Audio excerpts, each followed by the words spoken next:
Alam niyo ba na ang simpleng tela gaya ng habing gawa sa kamay ay may kwento? Kwento ng kultura, talento, at pagmamahal ng Pilipino. Kaya ngayong August 1, imbitado ang lahat sa Telehistoria 2025, The Runaway Story of Filipino Fabrics, isang malaking benefit fashion show sa Newport Performing Arts Theater sa Pasay City.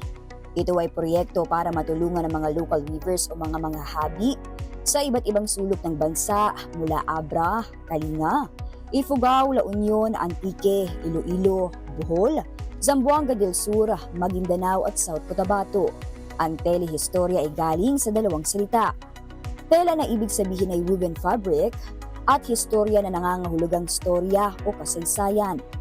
Weaving and textile are living narratives. Each thread is a testament to our history, our culture, our resilience. And it's about time for us to continue what our pioneer forebears started some time ago, and that is to propagate. In this day and age of science and technology, fashion is a very powerful medium to expose and to exhibit our rich history, our culture, and our roots so that they become relevant today and for the next generation of Filipinos. Sa isang gabi, pagsasamahin ng tradisyonal na habing Pilipino at ang makabagong fashion designs sa isang runaway show na may layuning itaguyod ang gawang Pinoy at ituloy ang ating cultural heritage. I balance tradition and modern relevance by honoring the cultural root of every weave and interpreting it through modern design. As the garment capital of the Philippines, we have a very rich culture and tradition pagdating sa paggawa ng garments po.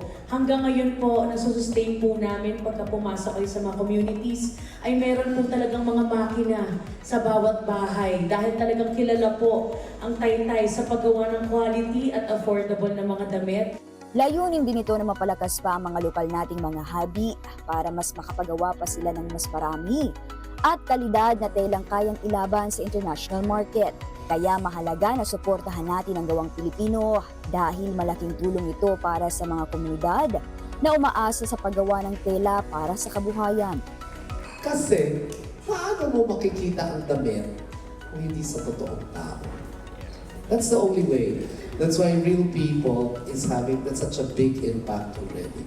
So on August 1, 2025, here at Resorts Room at the Resorts Performing Arts, showcasing FTAP.